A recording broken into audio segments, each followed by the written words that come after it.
Welcome to Let Freedom Ring. Before we get into anything, Let Freedom Ring is wishing well wishes to Nashville Zone Triple H, Paul Levesque, as he did have heart surgery. I guess he's doing really well. Big role in WWE. Obviously, I'm a huge wrestling fan, so we got to give a shout out to Triple H.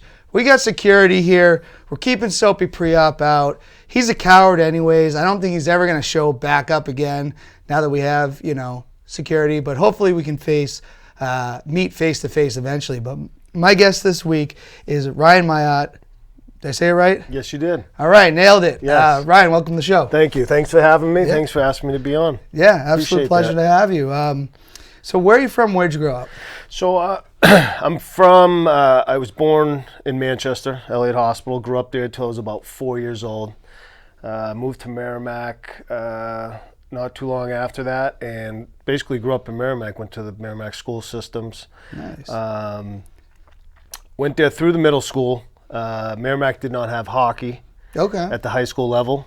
When I was going into high school, so I went to Trinity with a few other kids from Merrimack. I think my freshman year, the year at Trinity, we won the state championship in hockey, and we had 8 kids from Merrimack on that team. So a lot of us who played hockey left Merrimack to go to Trinity to play hockey. Some went to BG. And since we have hockey now in Merrimack, so we see more kids stay in town, but some still choose to go elsewhere at times. Right. But I love it. I love to see. I actually coached a high school hockey team in town, probably the second or third year in with Mike Murray. Okay. He was a cop in town. I used to work at JMU. So Murray was the head coach, and myself and his brother-in-law helped him coach the team. So it was nice to be able to give back to the community a little bit where I grew up from. That's awesome. Because I know Merrimack, it's grown. When did Merrimack get hockey? Do you know what year? So I don't know. I left the Merrimack school system in '87 to go to Trinity. I left there in '90 actually after my junior year to go to prep school, because that's what a lot of the scouts were I wanted to see. So I eventually went to prep school, didn't even graduate from Trinity, graduated from Lawrence Academy.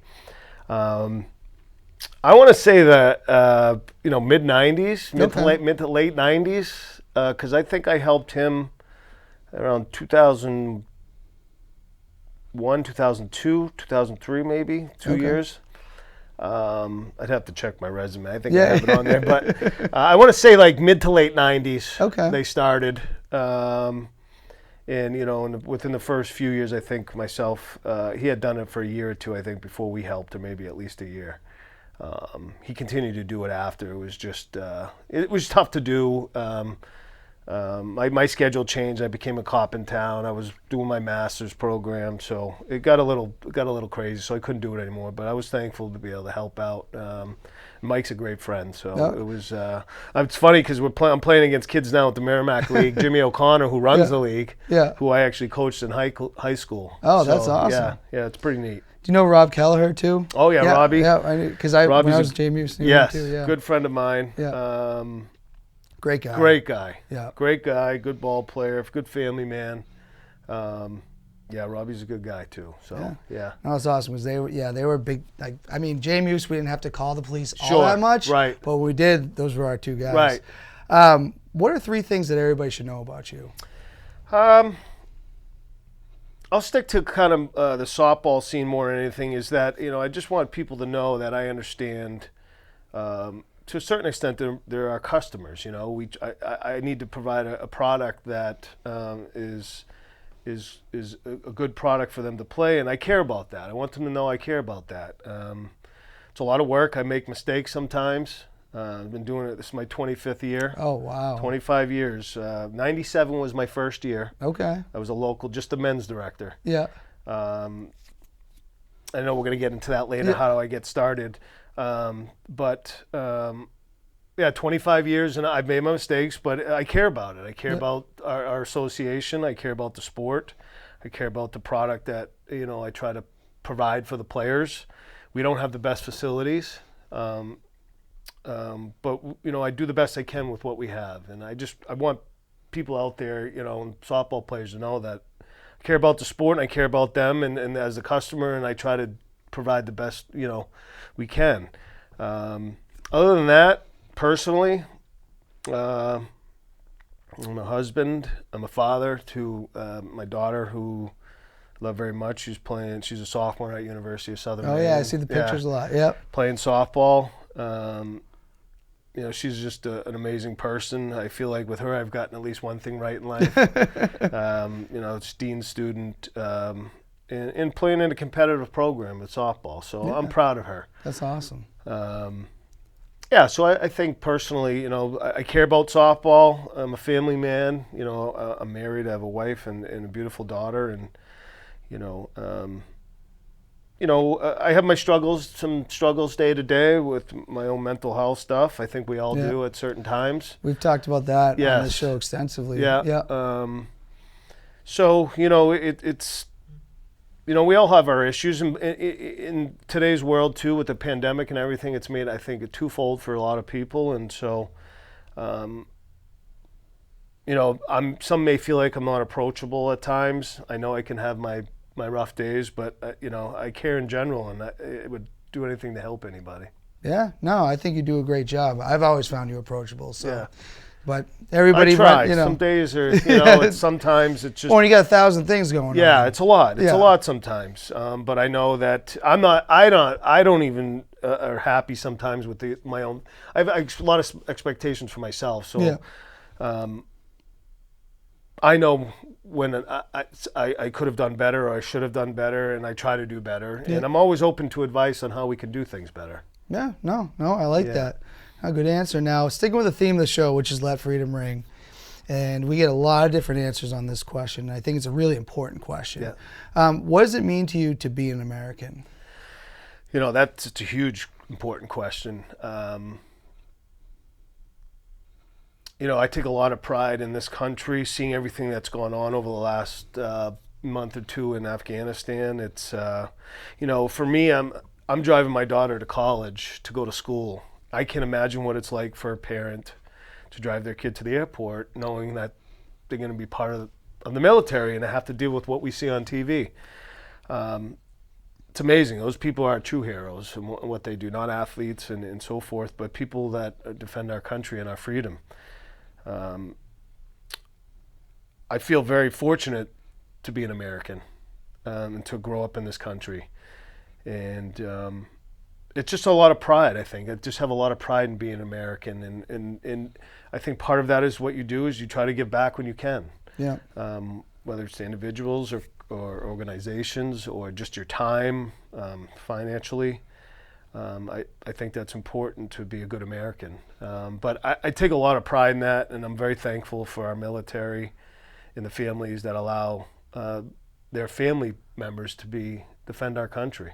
Yeah. No, I like that answer. And, when I think you said, like, when the chips are down, too, we seem to come together as Americans. Yes. As we have our division, but when it really is, we have a good way of coming together, which kind of brings me into the big current event here. A lot going on in America right now. A lot going on anyways, but we're a couple days away from the 20th anniversary of 9/11, which is, I can't even believe it's been 20 years. 20 years. 20 years. Where were you during this? Because no one ever forgets. Sure, no. Yeah. I actually have a 9/11 shirt that says "Don't Never Forget," and it's got the towers on it. I thought about wearing it today. It's actually, I did it on a buy-in, one of those softball things in a buy-in. So I was at work, juvenile probation officer stayed at the time in my office, and I just remember I just had started with the job. I think I was hired in May of 2000, so a year and a half in. And I was at work, and we were floored to see what was going on. I mean, I think at first it's like, is that really happening? Yeah. And you see the first plane go into the tower, and then when you see the second airplane, it's just like, wow, we're under attack. Yeah. It's just unbelievable. And I always thought we were invincible prior to that. Like, no one's going to be able to penetrate our country, whether it's overseas or with it. But, perhaps I was naive to some things as well. And then, twofold with what we going on in Afghanistan right now. I worry about that more, so that terrorist stuff happening within our country, and hopefully that doesn't happen. But yeah, I remember that day. I was at work. I had an uncle-in-law, my wife's uncle, who works downtown in the city, and he was in one of the smaller towers. Oh, wow.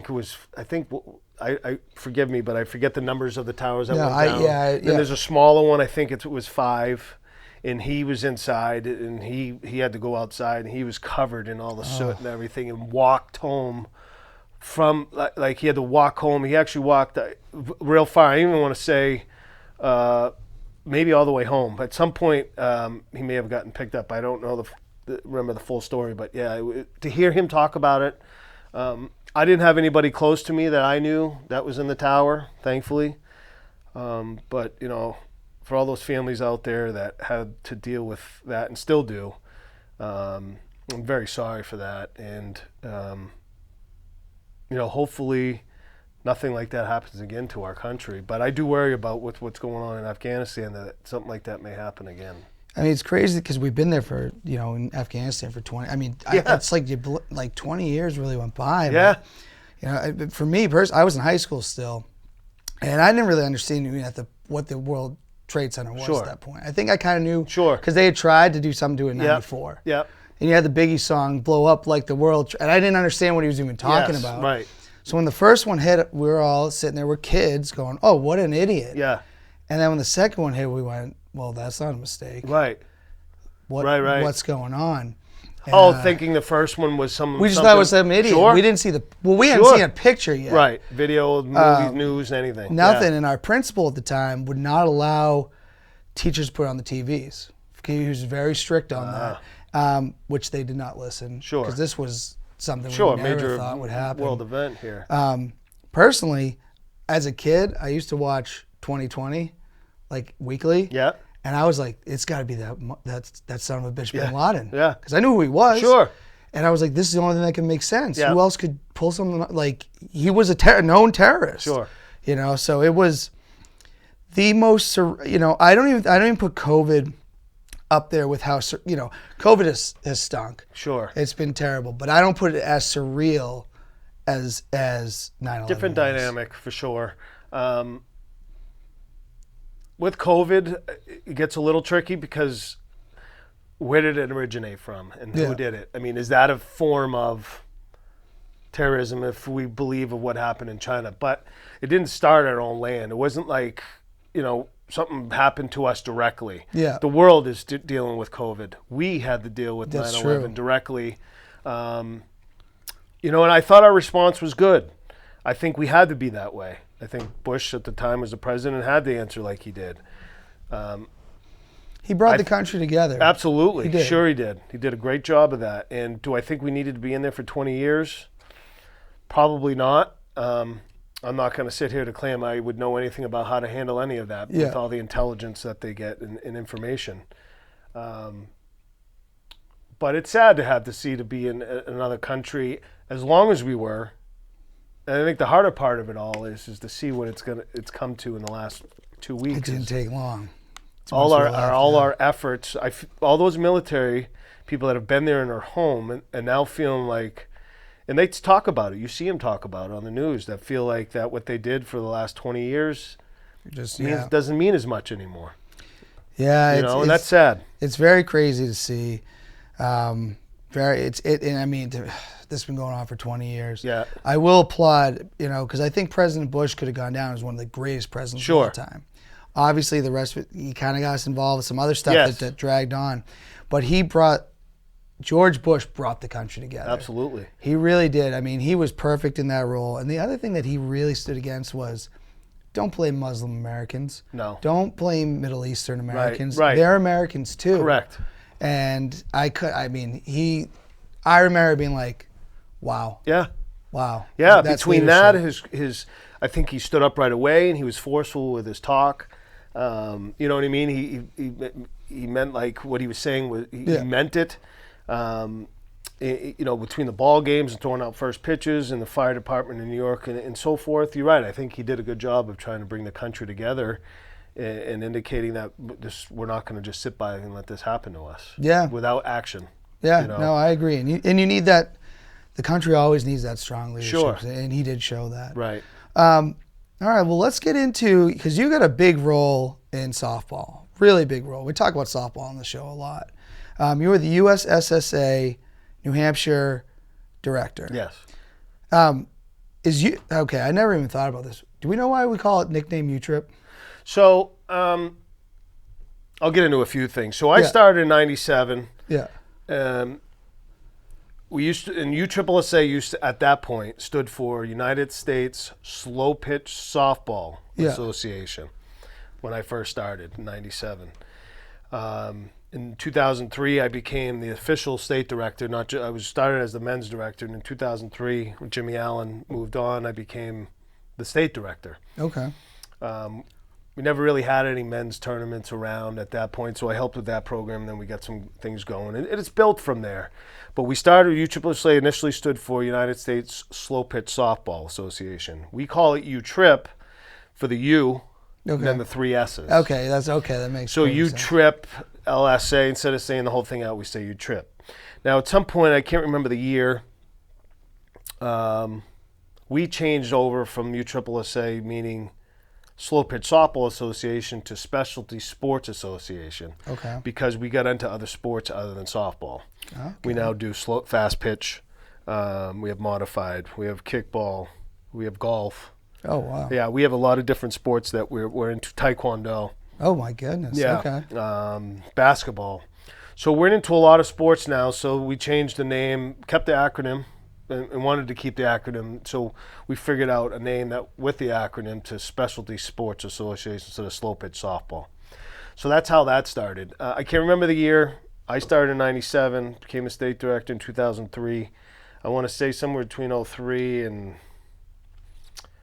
probably 2010. That's a big gap there. But somewhere within there, we changed, what we actually spelled out as the name. I should probably know that. I may get in trouble for not knowing it.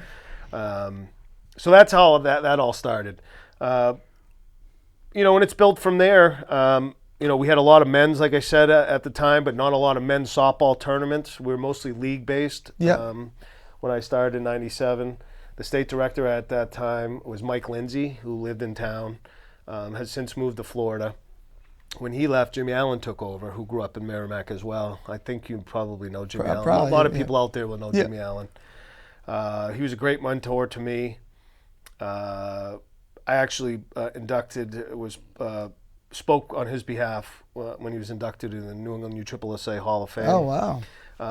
And he actually presented for me when I was inducted back in 2018. Oh, that's awesome. Yeah, so I'm very thankful for that. I've had a lot of help. I can't do that without the help I've had over the years between in the beginning years of Rick Hirsch and Danny Sullivan, who did a lot of were UIC and assigning, up until now with Mark Sloan, who does a lot of work for me. He gets the fields together, helps wherever I need him. Just been tremendous help for me over the years. Dave Koulis, who is now my UIC. Loud guy, but he's a great guy. And Jen Spelios, we won't be firing him at any point. But we'll get to that. Yeah. So those two have been instrumental right now in helping me get all these tournaments off. Sean Tiernan, who did a lot of what they do prior to him having his stroke, who has fought hard to come back and is actually back on the field umpiring again. Oh, wow. So administratively, those P3 have just been a ton. I wanted to take a minute here to, and I'll go real quick. Yeah. But I have a lot of leagues that we cover, and I just wanted to mention each league director real quick because without them, we can't. You can't function. Can't do really, this. yeah. So Robert Brown, who's the director in Londonderry Men's League. He also gets a lot of help from Peter Leach, who's the treasurer. Now, Peter also helps Jim Edwards, who's the 50-plus Men's League director in Londonderry. So those three guys do a lot of work in Londonderry. Merrimack League with Jimmy O'Connor and Todd Anderson, who's been helping for a long time. Bobby Farrell for the National Men's League, and Mark Cappy for the National Industrial League. Pelham, the town of Pelham, between Brian, who is the Parks and Rec director, and his help, Kathy, helps a tremendous amount. Hudson Hill, AJ Sports Bar. Oh, yeah. Bethany McFarland. She does a good job over there. So she's found out, when the bar now the bar has since bought that field now, so they didn't own it before. Okay. Correct. So someone else owns it, so they're going to be doing some more things over there. That's a good time. Yes. Going to play, and then there's just a bar there. Yes. Yeah. And they've redone the paving in the back, so they're looking to do some more things in some tournaments. Brian Tutt, who does, and John Hardy. Yeah. The Rochester Men's League. And I'll stop there real quick. John Hardy, who I should have mentioned with the other three, has been with me for a long time. He's the director of the Beast of the East. Oh, wow. And that's some work. That's the second largest tournament in New England. Okay. All the summer. We had 55 teams this year, 30 in the D, which was held over on the Seacoast. Yeah. And we had 25 over here between the men's BC and the men's E. Oh, wow. So I think it was like 8 and 14 or 8 and 16 or 10 and 14, something like that. So we had a total of 55 teams this year playing softball just for the men's that year. Yeah. That year. The women's, we did a first women's Beast of the East this year. We had 8 teams for that. 10 teams, 8 or 10 teams for that, which was good for a first year.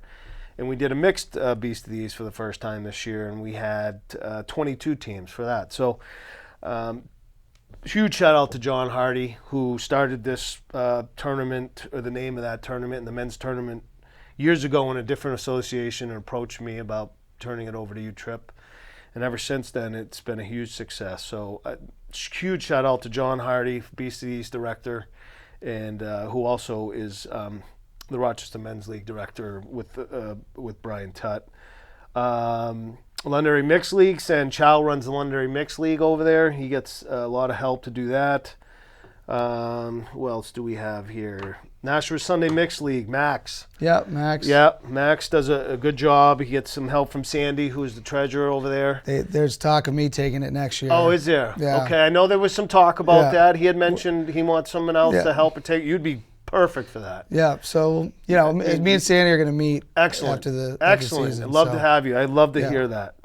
Aaron Surratt, who is now my Manchester area director. Oh, Aaron, great guy. Yeah, great guy. He runs a mixed fall league over there. Again, Pelham mixed with Brian and Kathy. Those are fall. And in my 2 women's leagues, the Londonderry Women's League with Richie Sweetman, Stephanie Millville, and Jen Rowan. And then the Southern New Hampshire Women's League, Wendy McFarland, who ran that league this year until last year. Anybody out there that plays in that league or has an interest, I know we need a women's director next year for the Manchester Women's League, or that league is not going to go off. So anybody out there that speak to Wendy McFarland or myself, if you have an interest in being the director of the Manchester Women's, and they play some in Nashua. Okay. So it could be. Oh, yeah. I know exactly. They form Jen's together. In that league. Yes. Yeah. So anybody out there that has any interest in running a women's league, please reach out. So this is kind of bringing up some questions for me. Are we seeing more UTRIP just in the southern New Hampshire area? Yes. So in slow pitch softball, it's mostly in New Hampshire USSSA. You'll see a few leagues with ASA, but ASA does a lot of fast pitch. So they do. Okay. They're more about. I don't want to say ASA doesn't do other adult softball. They do. Yeah. But I would say most of what we have and most softball in the state right now is done in the southern New Hampshire area. Okay, that's what it seems to be. Yeah, it's more populated. And now we went and played in as you probably heard, the Canaan tournament this past weekend. It's not really. I don't know what that is. There's no association. Okay. We umpired ourselves, so on and so forth. So, and that works out well. Now, sometimes later in the tournament on Sunday, you'll have an ASA umpire that does, because they do a 6 to 12 arc, which is more like ASA. So, But yeah, I would say our concentration of New Hampshire UTRIP is in central southern New Hampshire, East Coast, along the coast, and southern New Hampshire. Yeah, I think at this point, I don't know, I register 18 leagues, I want to say, and I don't think any of them are north of Concord. Okay, because you're starting to see. I actually went live for the championship at Canaan. You got the Narwhals. Oh, did you? I missed you there. I saw your thing later, but that was awesome. I love to see the Narwhals do well. Which is crazy because they got a lot of guys, and I'm seeing them play the tournament ball. They got a lot of guys coming from the Lakes region. Yes. So you wonder if that's going to start to see. I would like to. I used to have a league in Laconia that was USSSA. But they chose not to go association-wise, and they just purchased their insurance through another association, but they're not affiliated with an association. But I'm more than happy to get spread UTRIP, slow pitch. We're mostly slow pitch. Yeah. You'll see some fast pitch USA or modified that they play as well in New Hampshire, but we don't really do it. It's mostly slow pitch with USSSA. So, I'd love to expand. I have one more because I have a few more questions, but I have one more off topic because now we're talking. When did we see the expansion of tournaments? When did that start? Because that started to seem like it grew, but I don't know. It seems like I don't know. So when I started in '97, like I said, we had mostly mixed tournaments. Jimmy was a big mixed guy. Yeah. So he did a lot of mixed tournaments, and he actually still was the mixed director when I became the state director. He was the Northeast mixed guy. Our first NIT, if I could look it up, I would say mid-2000s. Okay. Probably not a first NIT until like 2003, 4, 5. I could pull up, it would take me a bit. And we steadily have grown and grown and grown. Our numbers overall, including league and tournament, have dropped a bit. Okay. Fortunately, softball is a dying sport. Okay. Overall, across the country, and I think most associations could say that. I know most could. I don't want to speak for others, but numbers have dropped. I mean, the sport's getting older. Yeah. I don't know if that makes sense. A lot of the guys now. So what you're seeing in UTRIP is guys playing 40 and 50 and 55 more now. Because we have world tournaments of 40 plus, 40, 50 plus. So we're starting to see more of that. So I tried to run one, a senior tournament this year. Didn't go off the ground. Just it's not big enough yet. Just in New Hampshire and surrounding areas.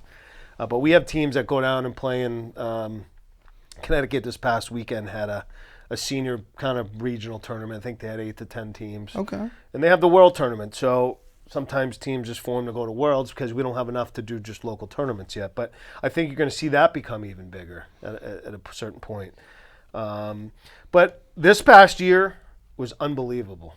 The numbers that I had for every tournament was 15 plus. Oh, wow. I had to stop it at allowing some teams to enter at certain points because we didn't have the field availability. Yeah, you can only do so much. You can only do so much with what the better fields you have, and you really try not to play games on fields that aren't just conducive to tournament ball. Sometimes we have to, but I'd rather not. But this year was, especially with the pandemic last year and a shortened season. People were itching. Huge amount of even you. Yeah. I think your thing is going to blow up. The fall league draft that Bad Beat does in Merrimack. Yeah. That filled with 6 teams. You gotta, there's in the fall league in Pelham they have 16 teams of men and 7 of co-ed. Wow. So yeah, I mean it's. The numbers are dropping a bit, but the interest is still there, and I was very excited to see the numbers overall at the tournaments. Because you got to get the young kids. Well, right. In. That's why I like seeing that Narwhals team play, because I'm like, but that kid's 23, that kid's 24, that's 20. Yep. You got to get them in. Well, otherwise, there's a team that registered in New Hampshire, Mingyville. Yeah. 2, 3 or 4 guys that I used to play with a long time ago, but all their kids are playing now. Yeah. Like they had a team of kids that played in the men's Z states that were like, I would say 7, 8 of the guys were no older than 23, 24. Oh, wow. So I love to see that. This new Hawks team out of the Laconia area, that tournament team, they had a very good season. Some are guys that have been around for a little bit, but some guys that are new to UTRIP softball. So there's some interest there. There's some new interest. but we're always looking for more in ways that we can improve the game to get more people involved. Yeah, no, I like that. I'll never retire. I started playing in college. Baseball days were over. Yep. Joined an intramural team and never looked back. Right. All right, so we got some. This has been great so far. What's the most challenging part of being the director? The most challenging part is kind of twofold. One is really trying to keep everybody happy and enjoying what they're doing in the setup and the competition. The hardest part, though, is classifications. Okay. Is trying to determine what level a certain team would be on. How do you determine that? Is it, it's based on their hitting ability, defensing ability. We have classifications for each player. So we try to classify each player as we feel fit. It generally starts where they end up starting their first, where they play. Yeah. So if they're playing E or start at E or start at D, that's what, and then some, state directors have to do some. I mean, I can't allow a guy who's played probably Major League Baseball to be an E or D player. You know what I'm saying? Yeah, there's some things. Conflict of interest. Correct. But there's some times where it's hard to make a decision on, well, it's their first year playing. They jumped on an E or a D team, and that's where they're going to stay until their team does so well that they have to move up. Yeah. Okay. So for player class and team class, and I think most directors would say this, that's probably the toughest thing that I have to do, and partially because we don't have as many, like in California, let's say they had a D state and they had 25 teams. So there's going to be more of a discrepancy from 25 to 1. Yeah. When I do it, we don't have huge numbers in state tournaments. We have 7, 8, 10 teams. And so it's a little harder to get those on the same level. Should one team be here or one team be there? Is this team too good locally? But at the New England level, even at the national level, what's their classification based on how they would do nationally? Yeah. So you try to take into account where teams are at nationally and how other states do it, because some don't use the same criteria, or it's just different on what they do. So that's the hardest thing, is classification of players and teams. I can imagine that has to be tough. What's your favorite part of being a favorite director? part is I just love seeing people out there playing ball and enjoying it and being around.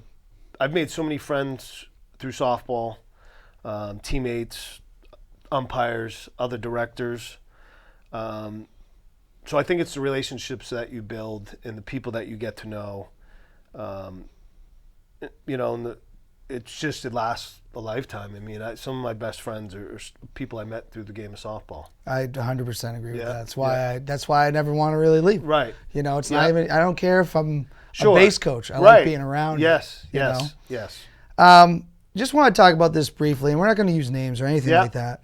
Had a little incident with a coach, I guess, who was a director as well, really on the face of an umpire, to the point the umpire turned his back, and I believe the umpire walked out. If I stand correctly. I'll get into a little bit. Any of your thoughts on that? Yeah. So the incident was with a coach of National Gold, who is also the state director in Rhode Island currently.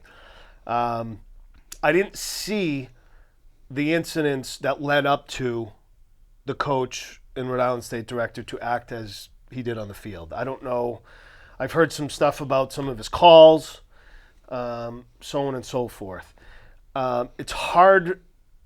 I mean, I've been a coach before as well, and I can understand, getting upset, but there's certain ways to handle that. Yeah. I'm certainly not going to speak for.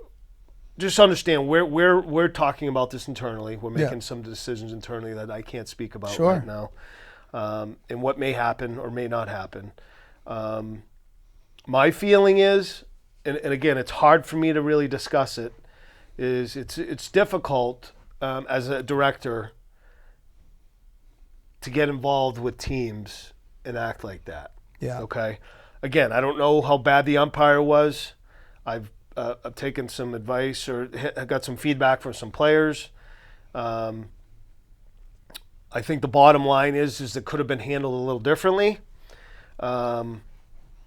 but I don't want to speak to it yet until we have figured out internally, how we're going to handle the situation. I've made my own mistakes. I've been thrown out of a game before. Yeah. For far less egregious, my language. Yeah. Not necessarily towards the umpire, but was overheard. Yeah. And I got tossed.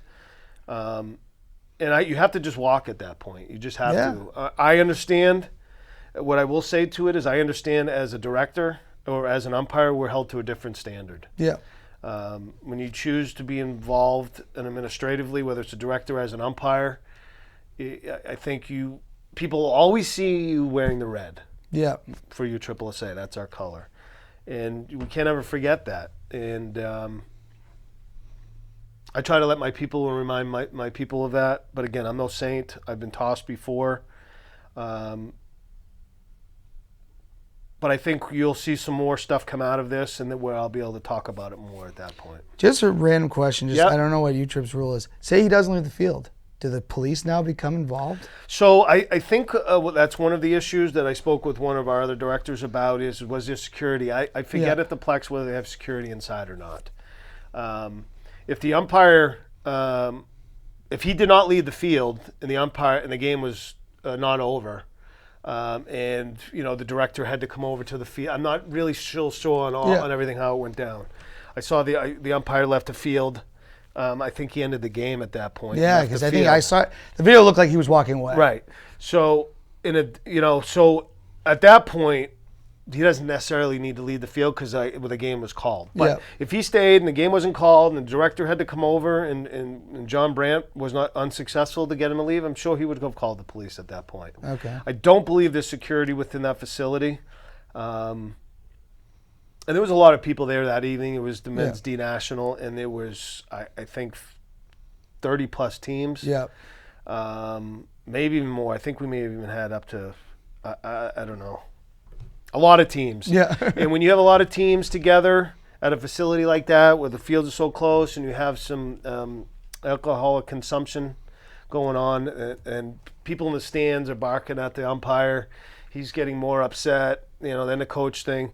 So, yes, it could have got to the point where the police needed to be called at some point if he was unwilling to leave the facility, the field or the facility, if that's what was being asked. Yeah, it was an intense video. I'm sure they'll handle it. It was very intense. And last question on this, because I do want to get to the fan questions. Is it stuff like that make it hard to get umpires? Yes, it does. Yeah. There's one, the Beast of the East tournament, the Men's Beast. I have to get help from Massachusetts every year. It's not just numbers. It's a big tournament, and quality-wise, you want to be able to provide the best umpires you can. It is difficult when you have players acting like that. I mean, I think I used to register 40 umpires. I think I'm at 22 now. Yeah. I registered 22 umpires to cover leagues and tournaments. It makes it very difficult when umpires are treated as they are to find new ones. Yeah. I am going to do a better job, and I promise when I say this, I think I've done okay, but I will do a better job of making sure that my leagues and the players do not treat what we saw on that video, or we just can't have that behavior anymore. We can't have umpires being threatened. We can't have umpires being barraged all night with about their strike zone. It just needs to stop. And yes, it does make it much more difficult to find quality umpires. And I will say, when you're in your own state, it's like, I know the guys umping. Agreed. I'm not going to bust their chops about a bad call. Agreed. So, but it happens a lot. And what I have talked to Cooley about trying to do is move umpires around so they're not in the same league all the time. Yeah. So, you get to see different umpires, and because if you don't like one certain umpire, so we try to be flexible, but we also have a schedule that we have to stick to based on the amount of umpires we have and what league is actually playing. Running that night. Yeah. All right, fan questions. Jen Spilios, when are you going to fire Dave Koulis? So Dave Koulis. I think we need Dave Koulis. At this point in time, Dave Koulis will never be fired. And all kidding aside, like as I said before, he does a lot of work for me And I can't thank him enough, along with Sloan, Tiernan, and all my umpires. I know Dave can be kind of the Facebook troll, but I think he always means well. He does. And he's an excellent umpire. Yeah, great guy. Sean Ryan, he plays in our industrial league in Nashua. I think he might have had issues with a strike zone. Why do slow pitch umps have such a small strike zone and encourage walks? I don't know if I agree with that. Oh, well, that was partially what my answer was going to be. Is I'm not sure what he's comparing it to first. Yeah. Slow pitch softball is like no other. Yeah. You can't compare it to modified. You can't compare it to fast pitch. What I would encourage him to do is there's a video out there on pitching, certainly especially UTRIP pitching, which is 3 to 10, 3 from release. Okay, so if you're releasing it from the ground, it needs to go 3. If you're releasing it foot off the ground, it needs to go 4, no higher than 10. So I would ask this. What is his name? Ryan? Sean Ryan. Sean Ryan to try to find that video to help explain more about what pitching is. I haven't experienced umpires trying to have a smaller strike zone. If any, I think they want to decrease walks. as Dave Koulis would say, you're here to hit. Yeah. Get in the box and hit. So I haven't experienced that. I apologize that he feels that way. I don't know if he's had a certain incident that it makes him feel this way. But I haven't experienced that our umpires make the slow pitch strike zone smaller. Yeah, I've never felt that way. Thanks for everything you do, Gio Rivera, former guest of the show. Thank you, Gio. Gio's another great guy. Good guy. Jesse DeLea, Uncle Jesse, another. I think he's got a kind of a joke in here, but I know where he's going with this. Why didn't Cabby present Kung Fury with a cool trophy like the one you're holding? Because in the picture, I think that was from Worlds. Yes, it's from a Worlds win. And I'll have to talk to Cappy. I don't know what he did. I think he just forgot. I don't know whether he forgot or he presented to the league that there was going to be no trophies or whatever. I'm sure there's some answer to that I will follow up with. But it's not like I can tell him as a league director to purchase a trophy for his winner. Yeah. So I don't know what his plans are, if any. Because just like I know where he's going. Jesse does a special Christmas card every year. Oh, does he? And now he has a trophy to do this special picture with, but there was no trophy. Right. So. And I don't want to step on Cappy's toes, but I will speak to him to see kind of what's going on. Because maybe we can find a way to get him a new trophy. Because I grew up across the street from Mark Cappy. Okay. Yeah. Yep. And then all of a sudden they had moved away. Joined the league. Oh, Mark. Hey. Yeah. I remember when you were a little kid. Yes. Michael Schultz, can me and Robbie Torrey, it should be Robbie Torrey and I, Michael Schultz, be reclassified to E? You may submit a reclassification appeal form on the USSSA website to see if it is granted. I cannot make that decision on my own. All right, fair enough. There's a committee, national committee that we have that votes on everybody. We had that last year, over 2,000 appeals submitted. Oh my God! Across the country. Oh wow! Across the country. But yeah, that's follow the process, Mr. Schultz. And he probably knows what it is. Too. Oh, he does. Yeah. But follow the process, and we'll see what happens. All right, fair enough. Let's go into sports real quick. Any prediction on the Pats' record this year? The Pats. So it's a 17-game season. It actually depended on whether Cam was around still. Yeah. I love his work ethic and so forth, but Cam was just not the guy. I'm very happy to see our new quarterback in place, and I'm going with a 10-8 record. Okay. With the playoffs wild card at that record. Okay. I was going to say because 17-game season now. Actually, so 11-8. Okay. Well, that's no. So it would be not. So wait a minute. 10-7. That's what I mean. 10-7. So yeah. Why did I say 10-8? So 18. Yeah. So 10-7, with a wild card playoff spot. And think that's where it ends, or? And I want to say they win the first wild card and ends there. Okay. Okay. We did give Mac some time to. I'm so excited to see him play. I'm hoping wrong. Yeah. I'm very excited to see Mac from day one. I'm going to the game on Sunday. Oh, nice. So I'm very excited to see what he's going to do. I think we have a great backfield between the 4 running backs we have. I think we've had some big signings between the wide receivers and tight ends, and we improved defensively. So, 10-7. Wild card, 1 win in the playoffs. out. That would be a huge success. I would love that for this year. I want to see him win the Super Bowl, but I'm trying to be a little realistic at the same time. Real quick, Derek Jeter and Larry Walker went in the Hall of Fame. Usually that's in like August. Yes. I guess it's. I know we lost the year. They were 2020 inductees. Okay. A lot of people arguing about Larry Walker. Jeter's a shoo-in. Do you think Walker deserved it? I think Larry Walker was one of the best hitters of all time. I mean, he's just. I mean, granted, he was in Colorado.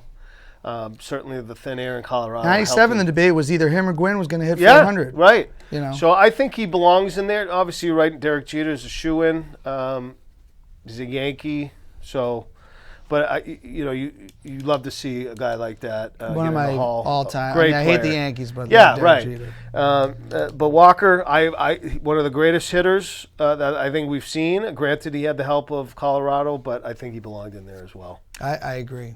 Tonight, we got the Bucs, the defending champs, versus the Cowboys. First, before I just ask your prediction on this game tonight, why the hell are the Cowboys playing on opening night? They don't deserve that. The only thing I can think of is, the Dak Prescott comeback and whether that played into it all. But you're right. I mean, there's no... Usually that's saved for a matchup, maybe a Super Bowl matchup again. Yeah. Or maybe even an AFC matchup or an NFC matchup. But who did the NFC... They played, what, Green Bay? In the NFC Championship. So, I don't know why. It could have been Green Bay or an NFC matchup. But anybody. Not someone from the NFC least. Right. Right. I am excited for Dak Prescott to return, and I am excited to see, how the second year for Brady in Tampa. I am very curious about that because he's 44 now. Yeah. He's doing something I think he said, 2 more years? Yeah, I think so. So did they restructure this year for 2, or is this I'm pretty sure they gave him a new deal. Okay, so for 2 more. And then we'll see. He said 45, so we'll see next year. But, I mean, listen, he's been unbelievable for us. I will never wear a Bucs jersey. Yeah. I do because I love No, that's Tom's my fine. favorite player. And I'm a huge Tom Brady fan. Yeah. Huge. I wouldn't wear a Bucs jersey because I'm always a Pats fan first. But what he's done for us is, it's unmeasurable. You know, 6 Super Bowls is just it's unreal. How many appearances was it?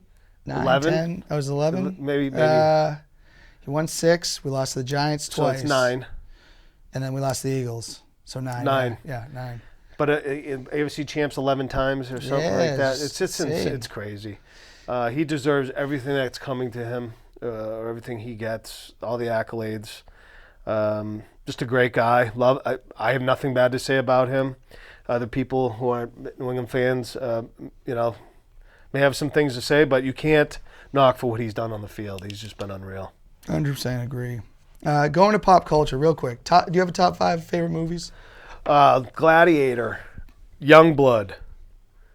Was a hockey movie with Rob Lowe. The Patriot. Oh, I love The Patriot. Yep. And Slapshot. Okay. Patriot, that's like what put Heath Ledger on the map. Yeah. Was that movie. He's an unbelievable actor. Love watching him. Yeah, it's just gone way too soon. Yes. Top 5 TV shows? Chicago PD is number 1. Chicago Med's probably 2. New Amsterdam, number 3. This is right now that I'm watching.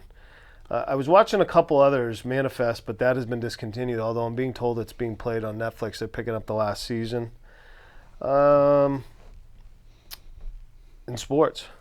Yeah, fair enough. And any top 5 musical artists? Yeah, so Darius Rucker. I'm a huge fan of Darius Rucker. Darius Rucker. Huge Hootie and the Blowfish fan. Just went to see him up at Meadowbrook.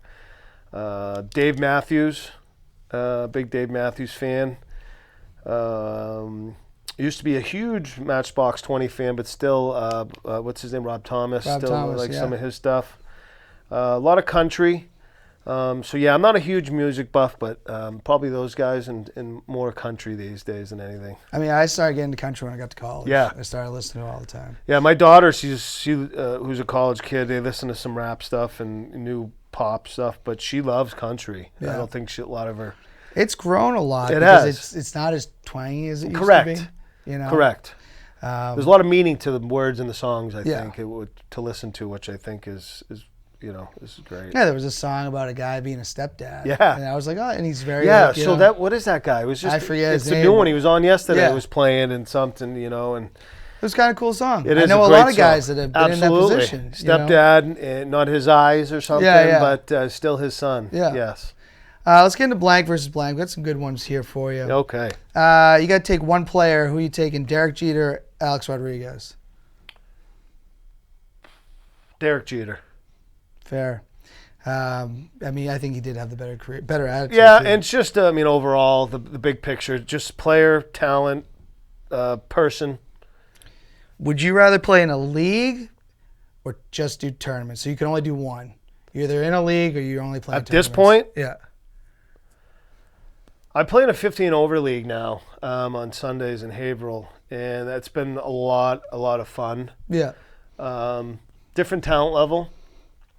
But I think in the most part is going to battle with my guys. I don't have a men's tournament team anymore or mixed tournament team. We still got our women's team that's done well.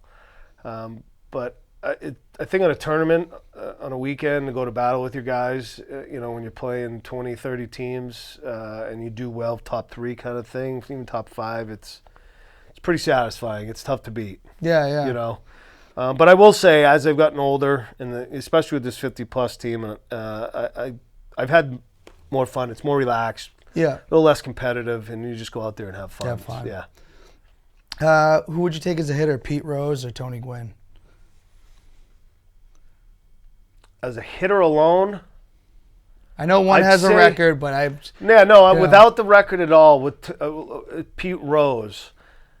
But it's kind of in a selfish ways because you could do so much more than hit. You could steal, and it's so forth. Hustle.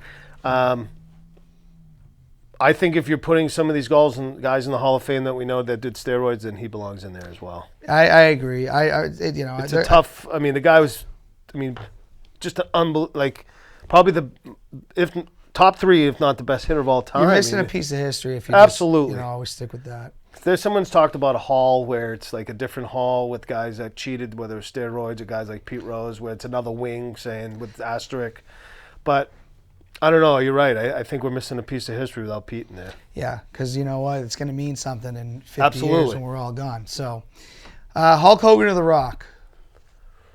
Hulk Hogan. I'm an original guy. I started with Hulk Hogan. He was just amazing. I had the figurines like you do here with the. I had the Hulk Hogan figurine. We got Hogan on the table today too. Oh yeah, that's when Hogan was like late in his career. Yes, but Hogan. I had the Hogan, the Big John stud. I had the ring, and stuff when we were kids, and I'd have to go with Hulk Hogan. He was iconic, I think, in just starting the sport. I know The Rock's become bigger, but back in like the day, you might not know anything about wrestling, but you knew who Hulk Hogan was. Absolutely. Absolutely. Would you rather watch a horror movie or a comedy? Comedy. Yeah. I had a bad experience as a kid. The movie was called Sandlot, and it was about vampires that used to kind of scratch on the window. Wait, so it was called Sandlot? Yeah. And it was vampires? Yes. When I think Sandlot, obviously, as you know. Right. It was Sandlot something. Yeah. I don't remember the exact name, but it had to do with vampires, and it was about vampires at night when you were sleeping would scratch on the window, and that scratchy sound. So I had an experience of like that forever, like with horror movies. I'll watch them. It's not like, but I would rather watch a comedy. Okay. Are you a coffee drinker? I am not. Okay. Well, I will drink on occasion the frozen coffee with like a caramel swirl in the summer, but as a regular, no. Okay, because I would say Dunks or Starbucks, but... Dunks for sure. Okay, I'm a Dunks guy too. Yeah. All right, here's a big debate in softball because ever since the Seltzers came out, you get everybody arguing, what are you doing drinking a Seltzer? At the field, would you rather have a beer or a spiked Seltzer? So, I've had both as of recent. I think my go-to is the Bud Light. Okay. But I play on a league on Monday nights in Haverhill 235 plus, and those guys have kind of got me onto the Trulies and the Seltzers and all that stuff. And some of them taste really good, and because of the alcohol level in those, it can be a little deadly too. You know what I mean? Yeah. I think you have 3 or 4 of those, and coming home from Haverhill, Mass, it's like, oh, should I be driving if I have that many? Or so I still think my go-to is Bud Light, but I've taken a liking to some of the seltzers that I've been seeing around. Now everybody has I know. a brand. I forget which ones, whether it's the Trulies or there's so many different. Bud Light even makes a seltzer now. Yeah, you know. There's a commercial that they're censoring Bud Light on it because they're like, no, everybody believes there's beer in it. Yeah. It says Bud Light. Oh, okay. Would you rather play Worlds at Cocoa Beach or Orlando?